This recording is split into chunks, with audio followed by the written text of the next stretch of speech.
Hey there, welcome back everybody. This is Connor at Incredible Edible, and this is a follow-up to our last video about what is now being called Freezemageddon 2026. We got down to 28-degree lows here in Loxahatchee, Florida, which is unheard of. It's been at least a decade and a half, if not over 30 years, since we've gotten this bad of a freeze, and I wanted to show you some of the results. This is my sweet tart mango behind me. As you can see, it's got pretty burnt tips. We've got some fried up blooms. Our bananas were completely decimated. Fortunately, we've cleaned up most of the damage because it's been a couple weeks now, and my wife has been on it with trimming up all the brown, but things are still a little shaken up. You did see behind me right there, that's an avocado that we recently planted. That's a Nishikawa that got completely fried, and normally it probably wouldn't have taken it that bad, but it was just recently planted, so we'll be replacing that. We did lose a little mango tree behind me somewhere. There was a little Angie tree. This video, I wanted to just show you the results of the freeze, what did well, what didn't do well, protective measures that we took, and just overall some interesting results that I found after we went through this uncharacteristic freeze in South Florida. We're gonna walk around a little bit and I'll show you guys what's going on. Number one, in our garden up here, that bed right there was full of tomatoes. No more tomatoes. They don't like a freeze. Those were unfortunately just starting to produce. Definitely a bummer there. I do have some new blooms on some of our mango trees, and a lot of these behind me, these bigger guys, were left out here to endure the freeze, and we've since cleaned them up. A lot of them got real burnt tips on the top, and we did have some losses in the nursery. I wanted to highlight what were some of the most cold hardy and some of the least cold hardy plants, and so we'll just get right into that. This is a loquat tree, and as you can see, no damage at all. That's a champagne loquat. Loquat trees can take a really good chill. They can take down to the tree itself, down into the low teens, and even the fruit can take down into the low 20s without even getting affected. So down here in South Florida, you really never have to worry about a loquat getting too cold. Even Central Florida and North Florida, you're usually good. Avocados are not all equal in terms of cold hardiness. There are 3 different main types of avocados. There's Mexican avocados, there's Guatemalan avocados, and then there's West Indian types. And the Mexican types are the ones that have the real cold hardiness. I've seen pictures online of avocado trees covered in snow. I'm sure that's very rare, but there are some Mexican types that are exceptionally cold hardy that can take down into the teens. The first one that comes to mind is Brogdon, Bacon, Mexicola, Winter Mexican. Those are all very cold hardy avocados. Here's a little Super Haas, Ooh La La, with new growth coming out. Not fazed by the cold at all. I have some Brogdons that look perfect. I have Bacons that look perfect. But some of the tropical types, the West Indian types, like the Russells and the Choquettes, and even some of the Oro Negros, those did get burnt up. You can see some of them, they're all mixed in here in this row, but some of them do have some defoliation. We got some burnt tips and a little bit of damage on the avocados. Nothing they won't recover from. Like here's a good example of one. Let's see what this is. Donny avocado, and that's a classic West Indian type avocado. As you can see, it's completely defoliated. It's gonna push out again, but the Mexican types and even the Guatemalan avocados don't have that issue. They're all looking beautiful. That's a Bacon behind me. That's a pure Mexican type. So know your avocado varieties, know what you're planting. So the mangoes, we protected them all. We had to. They were not gonna be happy if they were left out here in 28 degrees. So all of the mangoes that you see here, we've got about 600 grafted mango trees here in the nursery. Those were all sheltered in one way or another. We're in a row of Jaboticaba or Brazilian grape tree, and these, we left them all out here completely unprotected because we know that Jaboticabas, this is all beautiful, nice, shiny new growth. Jaboticaba, we know, are very cold hardy. They can take down in the low 20s, even high teens, no problem. So that's something that a lot of people don't realize. I don't ever worry about our Jaboticabas. Actually, some of our smaller ones over here in our 3-gallon section actually had icicles on them the morning after the freeze. And no problem. Maybe a little bit of discoloration on the tips of the leaves, but other than that, they're good. So Jaboticaba, super cold hardy, that's a winner. Here's one very cold hardy tree that I'm happy with the results on. Let me get on the other side. These are some of our bigger white sapote trees, and you can see in this one, it's got nice shiny new growth coming. We've even got some fruit right here. This is the Vernon variety white sapote. Even got some new flowers coming along. White sapote is very cold hardy. Down here in South Florida, you'll have no problems with them. Even North and Central Florida, you can grow white sapote. They'll take a freeze, no problem. You might get a tiny bit of burn on the new growth tips, but even here, we didn't get hardly any damage. White sapote, Cattleya guava right here behind me, unfazed by the cold. So I'm back up at the front of the nursery, and I'm in front of one of my favorite fruit trees, the Sapodilla. And this tree was exposed completely to the wind coming from the north. That's where the cold blast was coming from. This tree saw 28 degrees with tons of wind chill. And you know what? We've still got fruit, and it doesn't look like it has a scratch on it. And you know, I had the same conversation with at least 9 or 10 people the weekend after the freeze, and I heard from so many of them, man, I am so pleasantly surprised with how my Sapodilla fared the cold weather. This one was completely exposed, not a scratch on it. I was a little bit nervous because Sapodilla trees do take a long time to grow, and they're my babies. They're one of my favorite trees that we grow, and I have a whole collection of them. We did move the potted ones because I didn't want to take any chances, but I was pleasantly surprised. Here's another potted one with some fruit on it. I was pleasantly surprised to see that Sapodillas can handle that 28-degree chill, no problem. Now, I did see some people that got extra cold. They got into the low 20s, high teens, and their Sapodilla trees did get fried. So there is a limit. You don't want to test it, but now I know that after 2 days of 28-degree weather with some freeze, some wind chill, that my Sapodillas did just fine in those conditions. So now, one of the other cold hardy trees that we have is the mulberry. And if you look behind me, these are all tie dwarf mulberries. We started these propagations in October. They're now just put into 3-gallon size, and they're looking great.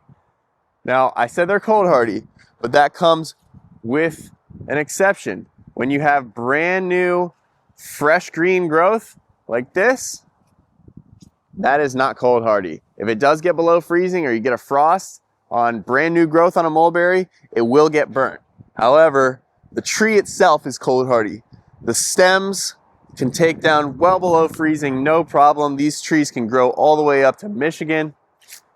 And here you can see this is a mulberry that was left out here that had some fresh growth on it, and it did get defoliated. But if you look closely, the tips of that branch are starting to push out new buds. So if your mulberry got ugly, if it got fried a little bit, don't worry. It's going to be totally fine. It's going to come back. Here's a Cattleya guava that got a little bit of burnt tips on it. I showed this tree in the last video, but it still actually got fruit, and the majority of the tree is just fine. It was just the brand new growth tips. So this is the Cattleya guava, also known as the cold hardy guava. And you can see these ones behind me even have new growth coming back on them already. It's been a couple weeks. So Cattleya guava, beautiful ornamental, great fruit, and super cold hardy. Definitely worth planting. Now, what are the least cold hardy plants that we grow? Well, there's a number of them. This row behind me is all Anonas. These are all grafted Atamoya trees. And you can see like some of the old leaves are still hanging on. But this is the time of dormancy for them. And if you look closely, here's the new growth buds coming out. And so while these look like completely bare and defoliated, you can see all the new growth starting to come out. That's totally normal for atamoyas, sugar apples, custard apples. They'll all recover just fine. They just go through a natural dormant period. I've got some mamey trees behind me that were protected but still got some pretty bad leaf burn. There's some crispy edges there, but mostly just cosmetic damage. They will regrow. The three that we're always worried about when we're getting a cold snap are soursop, breadfruit, and cacao. And there's a reason, while they're popular, we don't grow a ton of those plants because we don't want to be left with a huge loss in our inventory when we get a freeze, or we don't even get a freeze, when we get a cold snap. Breadfruit, soursop, and cacao, if it gets even into the 50s, they start struggling. I can show you right here. These are a handful of soursop trees with dead leaves on them right there. And hopefully they're gonna come back. We've given them the scratch test. I do see a little bit of green buds coming on some of them, but those are very wimpy when it comes to the cold, especially if there's any wind.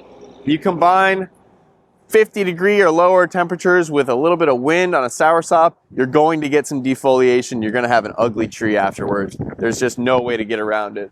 Cacao as well is not a cold hardy tree. You can see how ugly these guys are. The leaves got some burn. They're still alive, thankfully. You can see there is some green growth on the tip there. We actually put our cacao trees inside our office for a week to keep them out of the wind and out of the chill, and they still look terrible. So if you want to grow cacao in South Florida, it can be done, but you need to have a warm microclimate and you need to keep them out of the wind. Now, breadfruit. Breadfruit's a big one. Everybody loves breadfruit, especially the Caribbean folks, but I will tell you, it is not cold hardy. I've got a couple of breadfruit trees right behind me. Well, they're no longer trees. They're just dead sticks in the pots. And what happens when a breadfruit gets cold damage is the stem actually starts to rot very quickly. And so those guys are goners. Now, what else? What is more common? Soursop, cacao, and breadfruit, those are a little bit more on the exotic side. Not everybody's growing them. Not everybody even knows what those fruits are. There are two other plants, very common. A lot of people grow them. Almost everybody that's got a food forest in Florida has these in their yard, and they're not cold hardy. Those would be banana and papaya. Very common to grow those two. They are two of the first to show damage when you get a cold snap. Here's a papaya behind me. Even though we got below freezing, most of our papayas didn't actually die, but they did take a beating. They do look really ugly. Now, bananas. Bananas are another tree that's a total wimp when it comes to cold.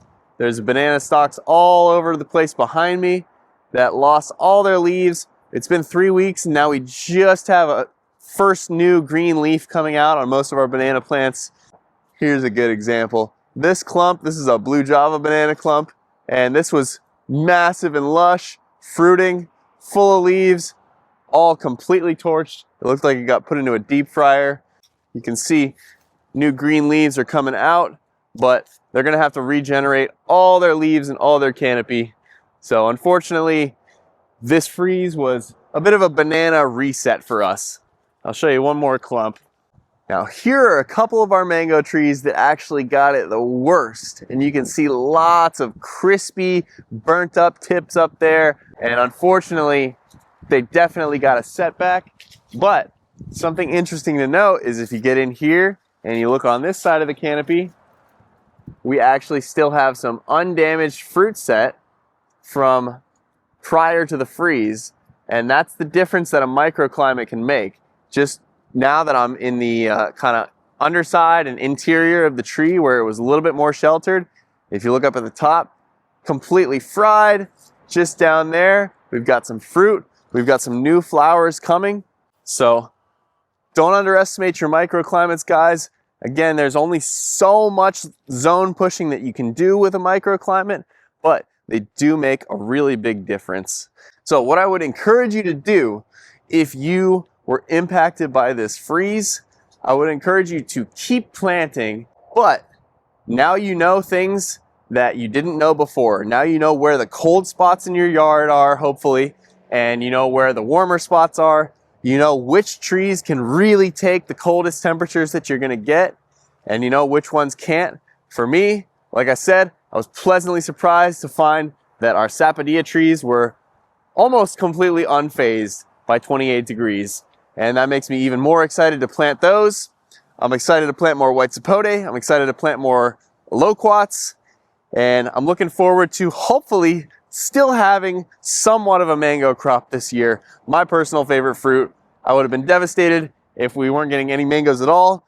But despite the setback, it does look like we're gonna get some fruit this year. So I'm definitely pleased with that. Now, aside from the fruit trees, on the perennial and veggie side of things, we did take some significant losses. It wouldn't look like it now, but a lot of this nursery space was completely decimated the morning after the freeze, but we've already since replaced with a lot more fresh veggies and herbs to fill these tables up. So that side of the nursery definitely bounces back pretty fast. This side, these trees take years to grow, not so much. So those obviously were our priority to protect during the freeze. Now, how did we protect them? Well, I'll explain. We did as much as we could, but basically we had really no plan as to what to do if freezing weather were to come our way, because that really just doesn't happen here. So we did what we could. We basically huddled almost the entire nursery together here in the barn. We had hundreds and hundreds of fruit trees in here, including our little baby propagations from the back. We moved everything in, we huddled them together, we stacked, we double stacked, we blocked the wind, we parked our trailers and our trucks in here, and we tried to block that north wind from getting in here. And we also set up some propane heaters around the perimeter. All of that just to hopefully raise the ambient temperature by just a couple degrees. Now remember, it got down to 28 degrees here. Freezing point is 32 degrees Fahrenheit. So all we had to do was raise the temperature by just a few degrees. Now we also utilized our shade house back here, and we stuffed it completely. All of our 3-gallon mangoes went in the shade house, and a lot of our other tropical stuff ended up here in the shade house.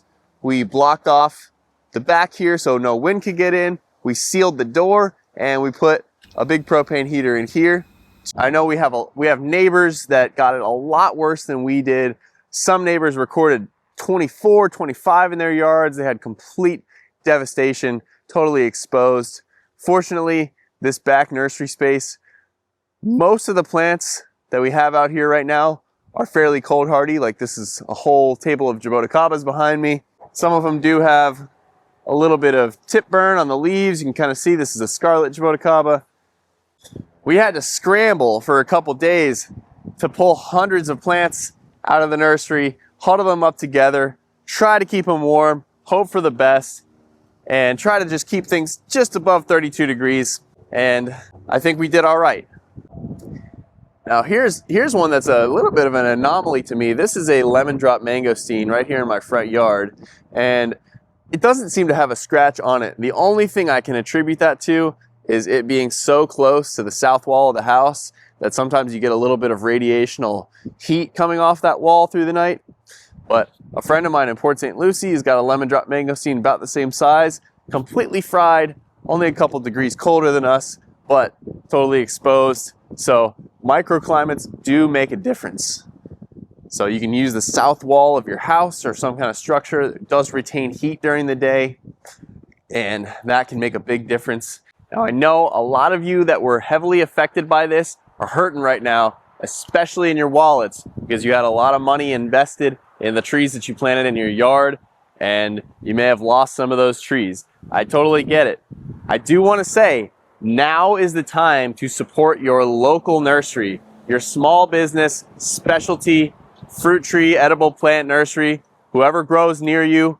Small businesses need your support. We're feeling the impact of what happened. We're feeling the losses. Here we made a huge effort to protect the majority of our inventory so that we'd still have good plants to offer you guys this spring when you're ready to replace what you lost. Don't go to the big box stores. They don't need your money. They don't need your support right now. This freeze really doesn't affect them at all. You need to go out and support your local, small mom and pop nurseries like us. We're a small business here. We have a team of 6 that runs this place, plus me and my wife. And I can tell you, it makes a huge difference to us when you come here and buy plants and trees for your yard as opposed to Home Depot or the big box garden centers. It makes a huge difference to us. And I know you can get plants at a lower price at Home Depot or wherever, but you're not going to get the same quality, and the impact of your purchase it's not going to make an impact on anybody's life. If you come here and you buy plants from us, it really, really makes a big difference. It puts food in our kids' mouths. It keeps us motivated to do what we do. This is our livelihood. All right, with that being said, I'm Connor. And I'm Jonathan. And we're coming at you from Incredible Edible Landscapes in Loxahatchee, Florida. Be sure to like and share and subscribe to our channel for more content like this. And we'll see you in the next video.